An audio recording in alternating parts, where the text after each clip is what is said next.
Hello. Time for another episode. Um, Last time I talked about suffering and ways of managing it and dealing with it. But I talked mainly about suffering that is caused by your actions or inactions. Suffering that is caused by you.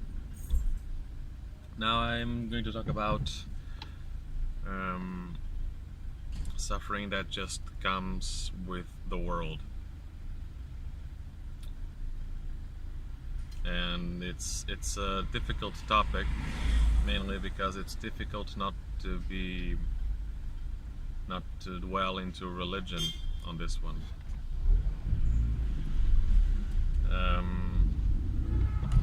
As it may be with anything that involves randomness, it's difficult to take the divine spark out of it and analyze it in a more secular way. But I'm going to give my opinion on it regardless.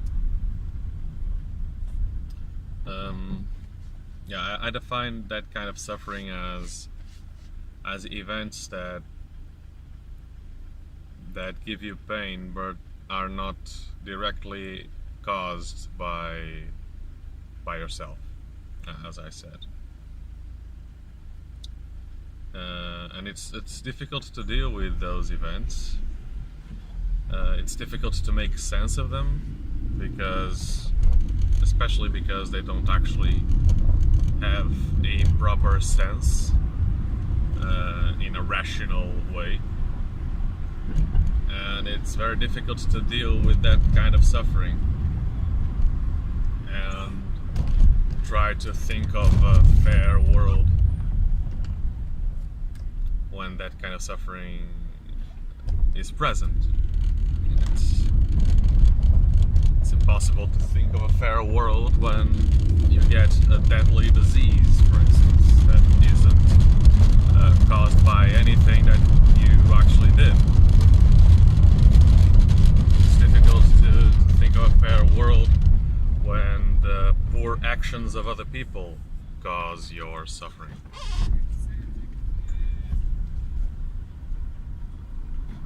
So my point of view on that is to try to make sense of something that doesn't seem to have any meaning. Make sense of the apparently meaningless. That is my opinion on it. So I try to understand that there's something that comes from a mysterious source, but a well-intentioned, ultimately benevolent source. You can say God. You can say the interpretation of the Christian God as the source of random suffering. Not exactly because that entity wants to make us suffer, but because it's necessary. It's necessary for growth, not only for yourself, but also for the people around you.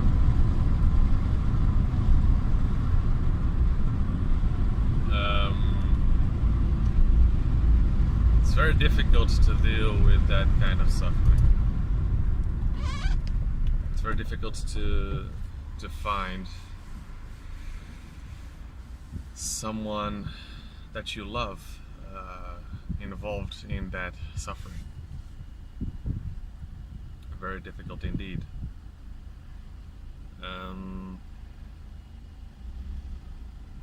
My understanding is that things happen for a reason, and we don't ever need to know what that reason is. Most of the time we won't know what that reason is. Most of the time we won't have any idea why something happened.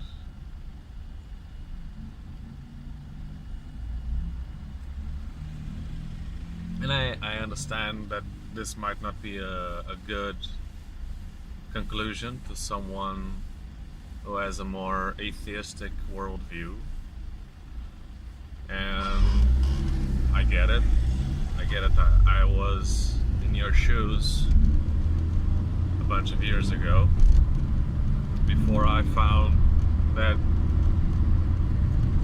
bad things happen, and it's not given to you as a punishment. It's rather given to you as a test. But why would that test be?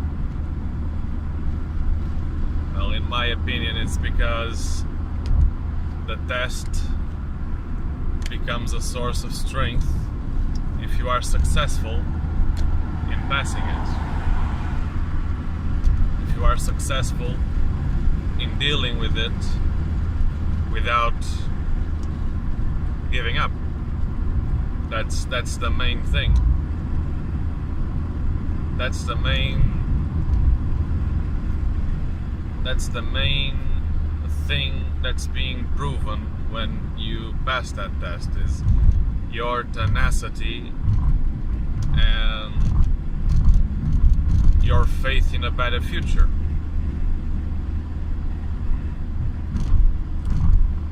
Is there a justified reason? I don't think so. Does it have a meaning? Yes. I believe it has a meaning.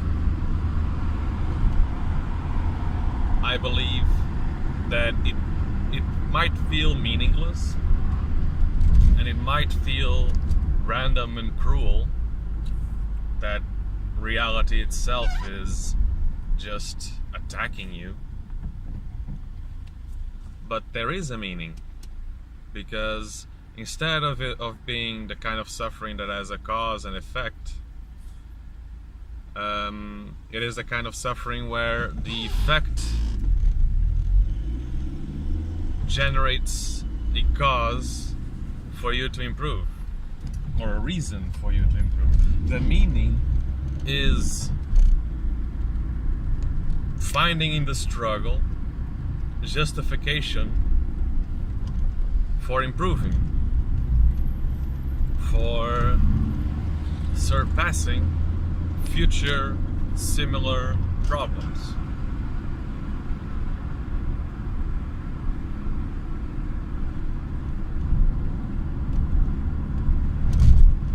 It's I don't know if it is the most satisfactory answer, and to that, well, I need some help to understand that, to see different types of answers.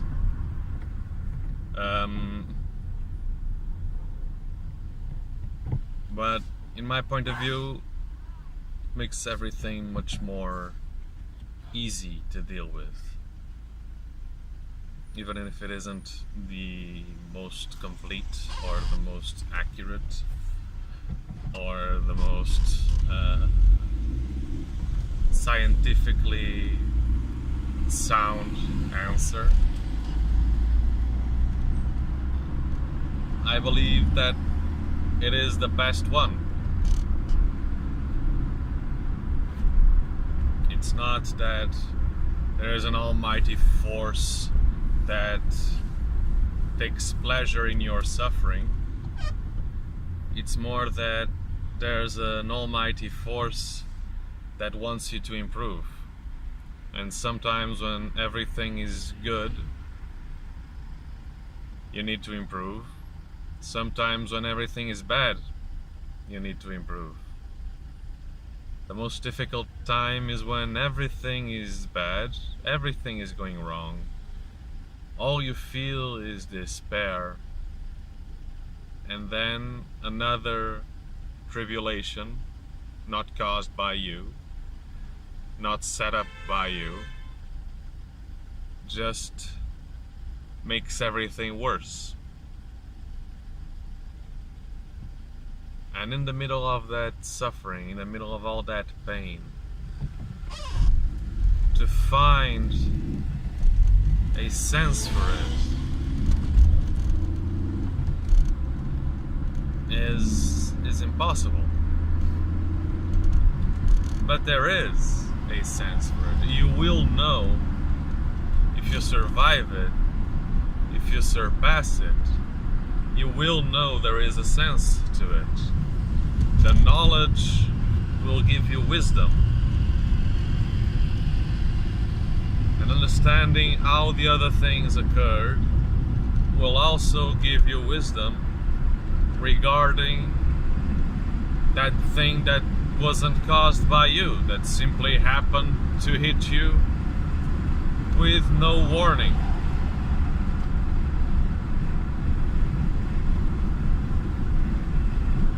That is my interpretation of it. And for all of you that are suffering and might not feel it is a good answer, please remember that the night may be cold, it may be dark, it may be violent, but it is always the end of the day, and a new day may bring new things that are better. So giving up to despair, giving up to pain, giving up to suffering is not the answer. It's not the answer because when the sun comes up again, you need to be able to see it.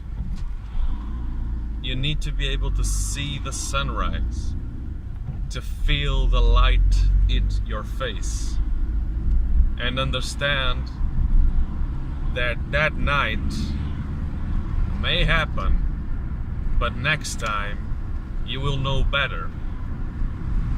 Next time you will be able to react better.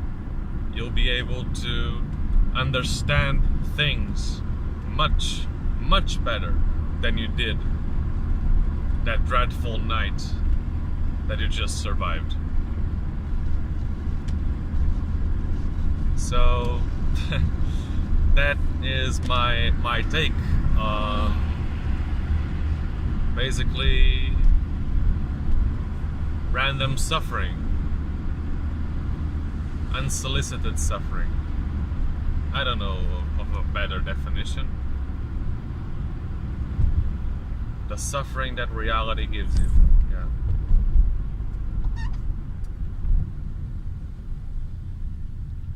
So that's that. I haven't reached my destination, but I will end the episode here, and I hope it has been